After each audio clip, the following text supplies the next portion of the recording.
হ্যাঁ হ্যাঁ, আপনি বিএনপির কি বলেন? বলেন আপনি বিএনপি কি বলেন? আপনি তো বললেন আপনি বিএনপি কি? আপনি বিএনপির কি বলেন? না না, বিএনপির কি? আপনি একটু আগে বলছেন বিএনপি। এই বলছে না বিএনপি?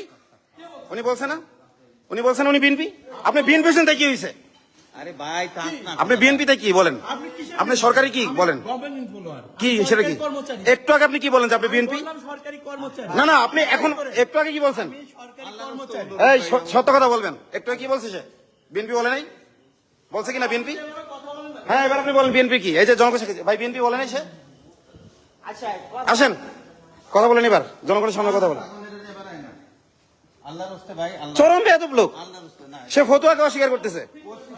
ইমাম সাহেব ফতুয়া বলছে, সে বলতেছে ফতুয়া মন করা। সে ইমাম সাহেব ফতুয়ার কিতাব রেফারেন্স দিয়ে বলছে, তাকে তো ব্যক্তিগতভাবে বলে নাই, ইনজেনারেলি কথা বলছে। সে একবার বলতেছে আমি বিএনপির লোক, আবার বলতেছে সরকারি কর্মকর্তা। তা কি হয়েছেন আপনি? মসজিদের ভিতরে এগুলো চলবে না। কি অশালীন মানে কোনটা অশালীন? কোনটা অশালীন বলেন? আপনার পরিচয় দেন, আপনার নাম কি?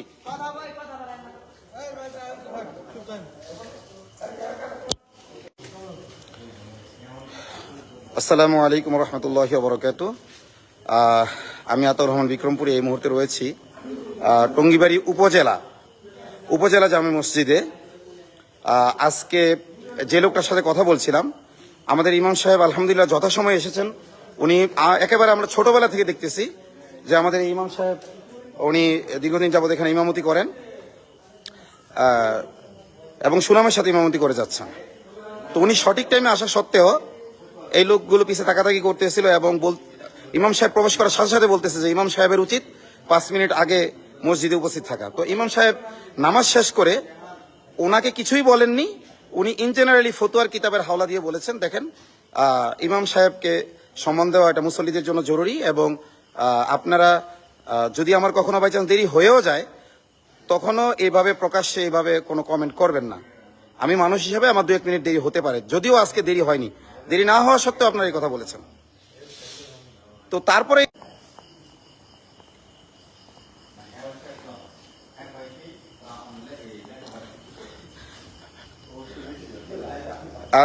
এই লোকটা ইমাম সাহেবকে কাউন্টার দেওয়া শুরু করেছে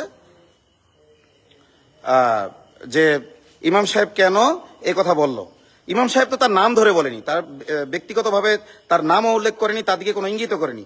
ইমাম সাহেব ইন জেনারেলি বলেছেন যে ইমাম সাহেবের সম্মান কিভাবে রক্ষা করতে এই ব্যাপারে ফতুয়ার কিতাবের রেফারেন্সে 2টা কথা বলেছেন। তখন যখন ওই লোকটা দাঁড়িয়ে গেছে এবং বলতেছে যে এটার ইমাম সাহেবকে যখন কাউন্টার দিয়েছে তখন আমি তাকে থামানোর জন্য বলেছি যে ইমাম সাহেব তো আপনার নাম ধরে কিছু বলেননি, যদিও আপনি ইমাম সাহেবের সাথে বেয়াদবিমূলক কথা বলেছেন তবুও ইমাম সাহেব আপনাকে সরাসরি কিছু বলেন নাই। তো আপনি কেন এটাকে ব্যক্তিগতভাবে নিচ্ছেন? ব্যক্তিগতভাবে নেওয়ার দরকার, আপনার জবাব দেওয়ার দরকার নেই। ইমাম সাহেব বলেছেন যে ইমাম সাহেবকে কিভাবে সম্মান করতে হবে সেটা। তো তিনি বলতেছেন যেহেতু আমার কথার পরিপ্রেক্ষিতে বলছেন সুতরাং আমার তো জবাব দিতে হবে, আর আমাকে বলতেছে আপনি এখানে বসে যান।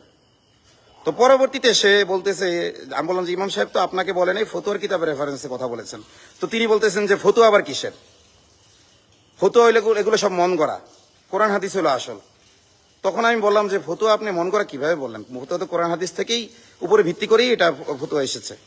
লক্ষ লক্ষ হাজার হাজার ফতুয়ার কিতাব লেখা হয়েছে, সেগুলো কোরআন হাদিসের উপর ভিত্তি করেই লেখা হয়েছে, দলিলের উপর ভিত্তি করেই লেখা হয়েছে। এবং আল্লাহ তাআলা কোরআনে নিজে বলেছেন কুল ইফতিল্লাহু ফিল কালালা, এরকম আয়াত আছে, সেখানে আল্লাহ তাআলা ফতুয়ার কথা বলেছেন। সে সরাসরি ফতুয়াকে অস্বীকার করতে, যেটা হাসিনার আমলে আমরা দেখেছি।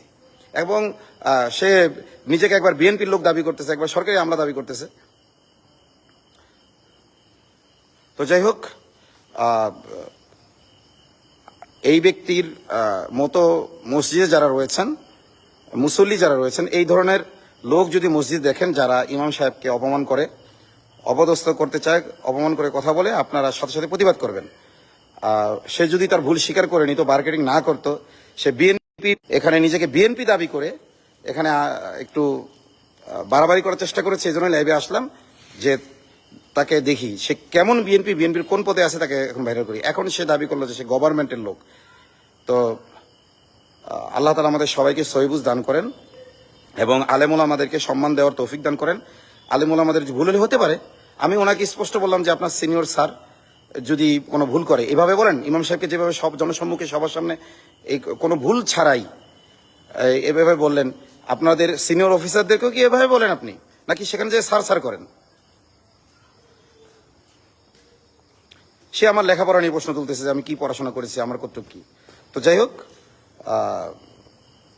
আপনাদের প্রতি অনুরোধ যে আলেমুল আমাদেরকে যারা কাউন্টার দেয় তাদের সাথে সাথে প্রতিবাদ করবেন, এবং এই ফ্যাসিবাদ মুক্ত বাংলাদেশে আমরা আলেমুল আমাদেরকে অপমান করে কেউ কথা বলবে এরকম বাংলাদেশ আমরা দেখতে চাই না।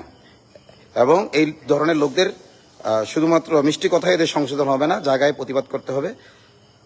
আল্লাহ তাআলা আমাদের তৌফিক দান করেন। আসসালামু আলাইকুম ওয়া রাহমাতুল্লাহি ওয়া বারাকাতুহু।